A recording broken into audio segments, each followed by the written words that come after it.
있습니다. 조금 말씀을 전하고 기도할 시간을 갖기 위해 1절만 하겠습니다. 함께 읽은 오늘 본문 말씀에 보면 등장인물 3명이 나옵니다. 엘리야, 아합, 오바댜입니다. 이 세 사람은 각자 독특한 모습으로 하나님께 쓰임받은 사람입니다. 혜성과 같이 나타나 밝게 선 굵게 역사의 무대의 중앙에서 하나님께 쓰임받은 엘리야가 있는가 하면 같은 무대 중앙에 섰지만 하나님 말씀에 무지할 뿐만 아니라 무시함으로 모든 악을, 모든 형벌을 빨아들인 블랙홀과 같은 인생으로 끝나는 아합 왕도 있습니다. 또 세 번째로는 밝은 혜성은 아니지만 북극성처럼 한 곳을 지키며 빛을 내어 가야 할 방향을 가리키는 오늘 본문의 오바댜 같은 인생도 있습니다. 어느 곳에서나 사람들 모임을 보면 대개는 이 세 유형으로 갈리어집니다. 앞에서 쓰임받는 사람, 뒤에서 받쳐주는 사람, 그리고 전혀 도움이 안 되고 일꾼이 아니라 일감이 되는 사람. 예수님의 제자들만 봐도 그런 유형으로 나눌 수 있습니다. 앞에서 쓰임받은 3명의 수제자 베드로, 요한, 야고보가 있고요.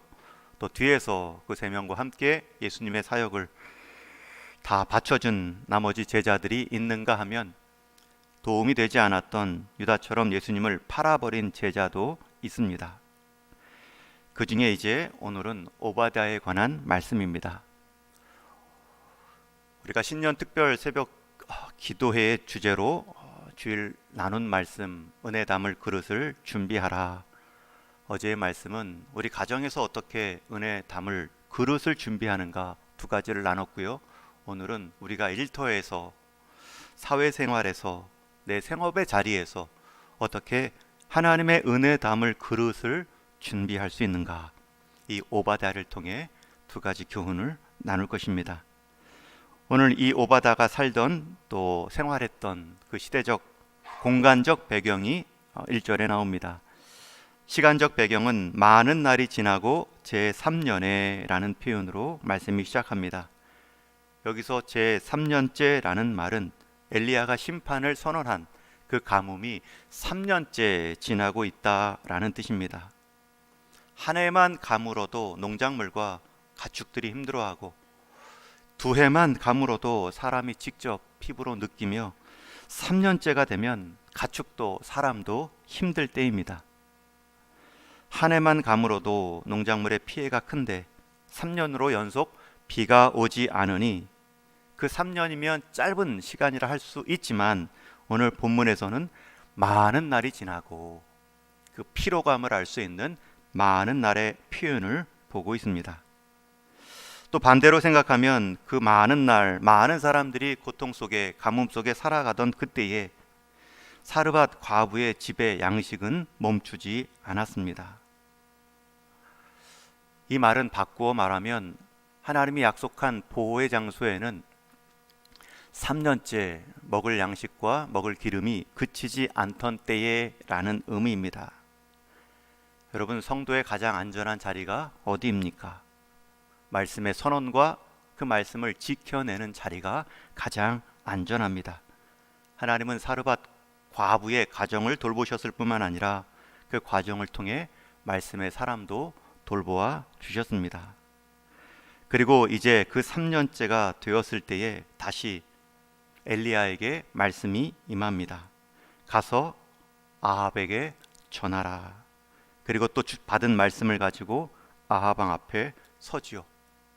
그런데 17절, 오늘 본문 읽지는 않았지만 뒤에 보면 이제 아합 왕 앞에 선 엘리야가 다시 하나님의 말씀을 전합니다. 그럴 때에 그를 만났을 그 상황에서 아합이 엘리야를 보고 한 말이 첫 번째 나오는데 우리 한번 같이 읽습니다. 시작. 엘리야를 볼 때에 아합이 그에게 이르되 이스라엘을 괴롭게 하는 자요 너냐.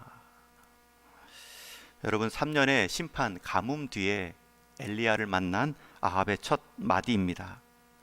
이 말을 들으며 어떤 생각이 듭니까? 아합이 회개한 사람처럼 보이는지요?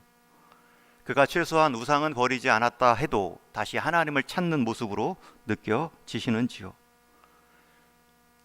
3년의 가뭄의 벌을 받고 그 가뭄이 끝나지도 않았음에도 그가 처음 내뱉은 말은 이스라엘을 괴롭히는 자여 너냐?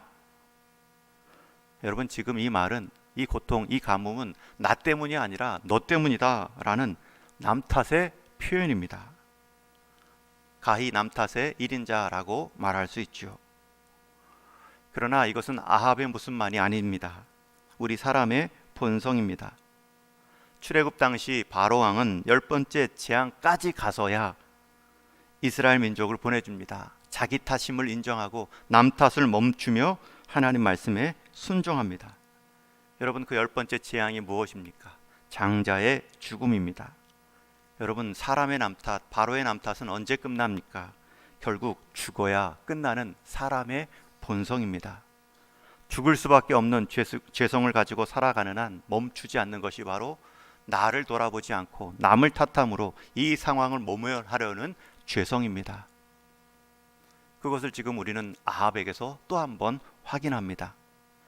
바로 왕을 보고 아합 왕을 보면서 어찌 저리 미련할 수 있는가, 어찌 저리 완악하고 깨닫지 못할 수 있는가 말하기 전에 우리 역시 그 미련함과 완악함의 한복판에 살아왔던 존재인데 그 완악함과 미련함을 깨닫게 하시고 우리를 건지시며 구원해 주신 하나님의 은혜가 크다. 이 감격과 감사가 먼저입니다.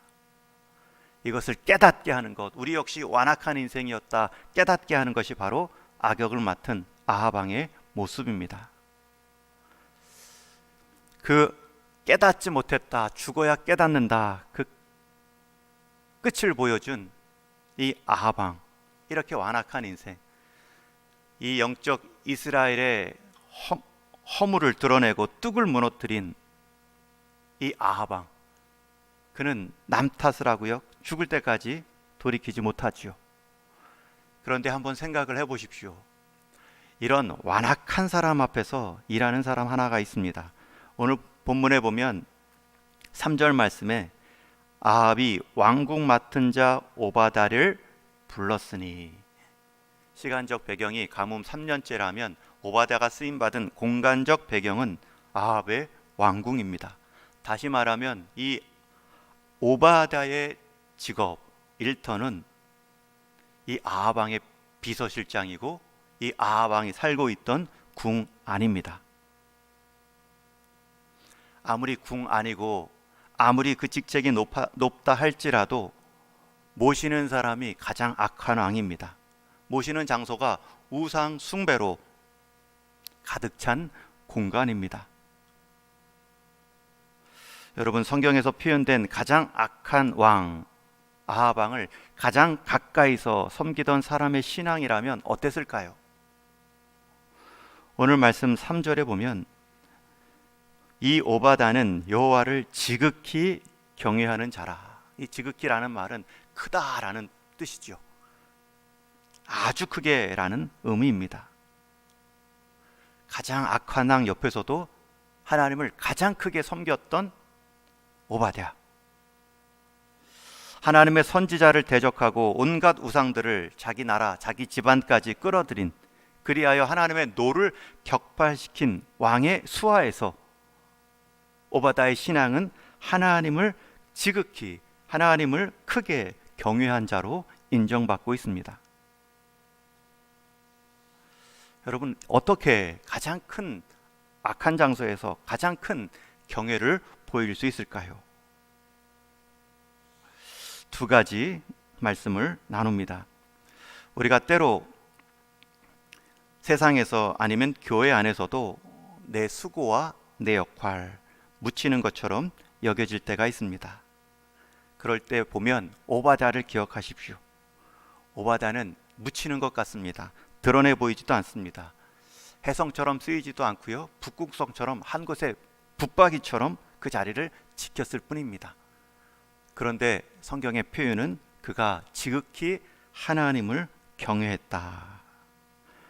심지어 뒤에 보면 그가 하나님의 선지자들을 100명이나 50씩 둘로 나누어 굴에 숨기고 그들에게 물과 음식을 제공함으로 이세벨의 박해 가운데 살려냅니다.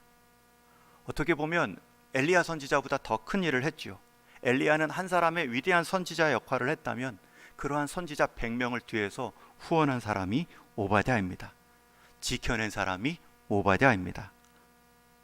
여러분, 어떻게 그게 가능했을까요? 어떻게 그런 궁 안에서도, 그것도 우상 숭배가 가득한 아합 왕 앞에서도 그 신앙을 지켜내는 은혜를 받았을까요? 두 가지 나눌 텐데요. 우리 먼저는 잠언의 말씀 16장 7절 말씀을 한번 같이 읽겠습니다. 시작.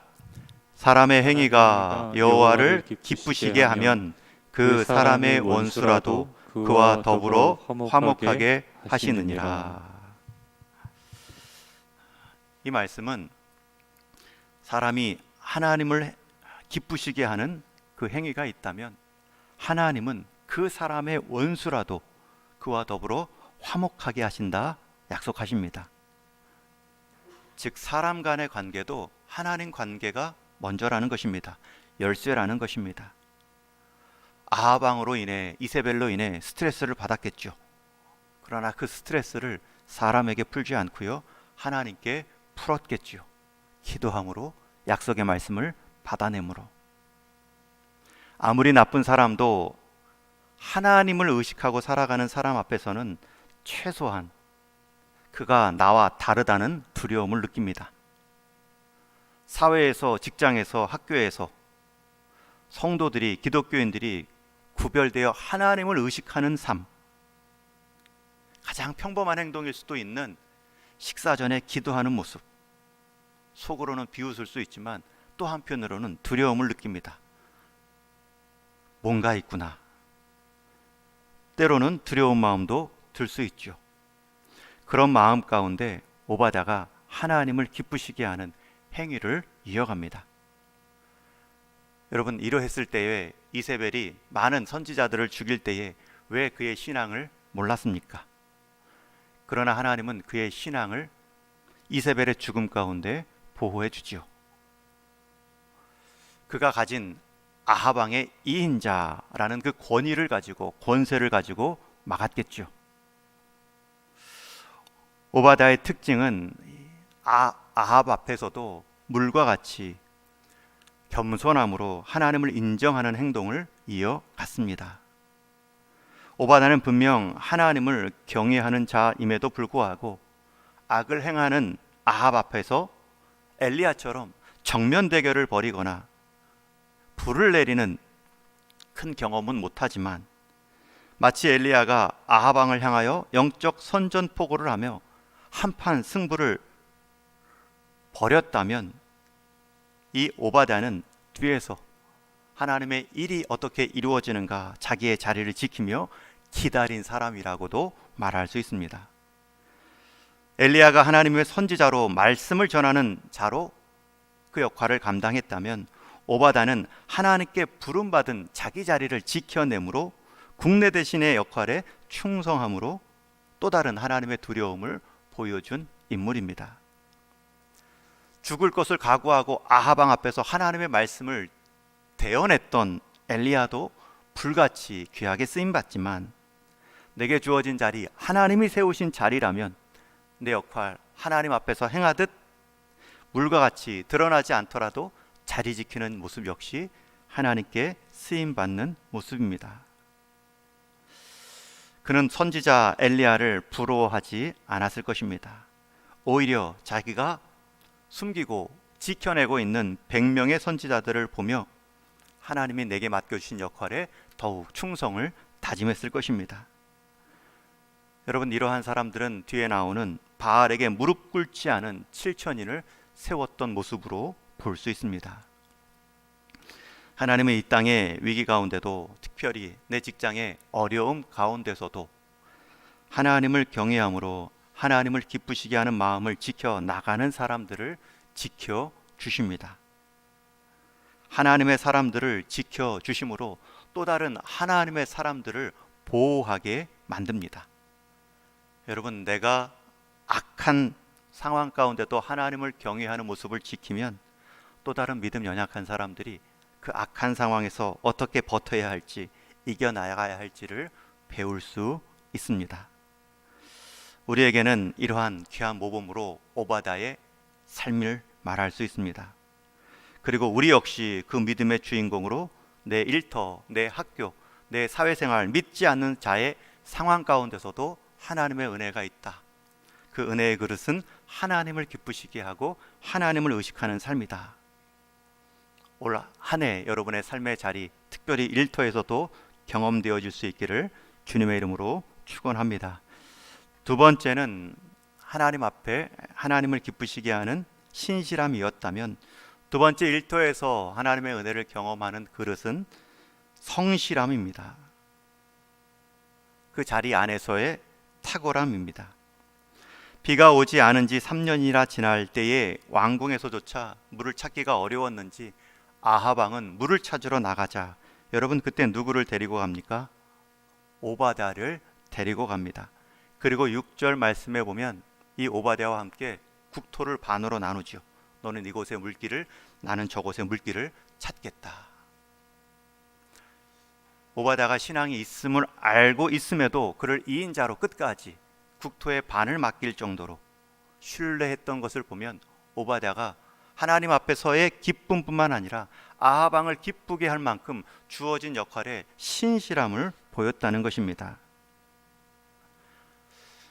여러분, 이 바알을 섬기던 이 아합이 이제 물을 찾아 나가는 모습은 그가 스스로 이 바알의 모습이 얼마나 허약한 신인지를 드러내는 것이지요. 바알이 정말 참된 신이었다면 그가 섬기는 바알에게 기도라도 해야죠. 그러나 기도하기는커녕 직접 물을 찾아 나가고 있습니다.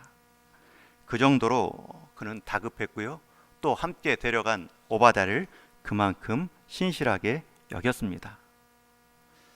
조정민 목사님이 쓰신 답답함에 답하다라는 책을 보면 그리스도인들은 사회에서 어떻게 일을 해야 됩니까? 평신도나 우리 새가족들이 이 궁금해할 만한 질문을 쭉 쓴 다음에요, 거기에 자기 신앙적 대답을 설명합니다. 그리스도인들은 사회에서 어떻게 일을 해야 됩니까? 라는 말에 두 가지를 말합니다. 진실성과 열정을 가지십시오. 벽돌을 하나 쌓아도 나는 담을 만든다, 나는 건물을 만든다 라는 목적이 아니라 나는 하나님의 아름다움을 표현한다 라는 마음가짐으로 일하십시오. 어떤 일이든 내 수준으로 보면 가치 없어 보입니다.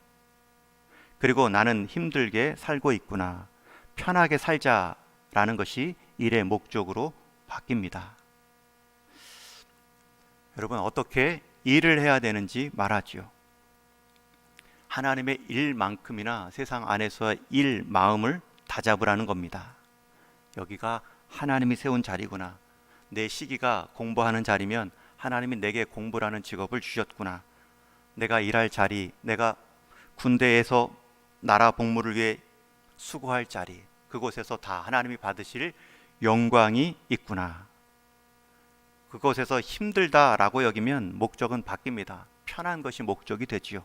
그러나 그곳에서 받으실 하나님의 영광이 있구나, 그러면 일하는 태도가 바뀝니다. 수고하는 만큼 하나님의 영광을 받으시는구나. 이 조정민 목사님은 계속 말합니다. 수요 예배, 금요 기도회, 주일 예배 드리러 간다 하면서 자기 일을 가치 없게 만들어서는 안 됩니다. 자기 일을 하찮게 만들면서 교회 얘기를 들먹거리면 아무도 그 사람을 신뢰하지 않습니다. 실제로 그런 사람은 회사에선 교회 얘기를 하고 교회에선 회사 얘기를 하며 어느 곳에서도 충성되지 못한 경우가 많습니다. 여러분, 우리는 그리스도인이기 때문에, 그리스도께 속한 사람이기 때문에 그 그리스도에 속한 사람의 마음가짐으로 어느 장소에든지 마음가짐을 지켜가는 것입니다.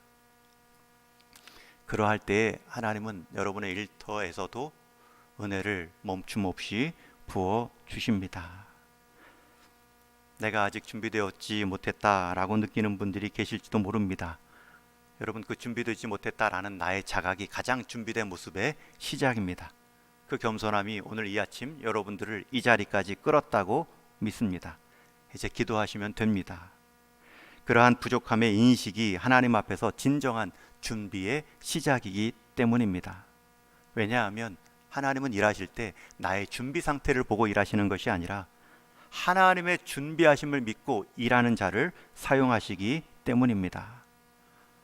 저와 여러분, 엘리야처럼 쓰일 수도 있고 오바다처럼 쓰일 수도 있습니다.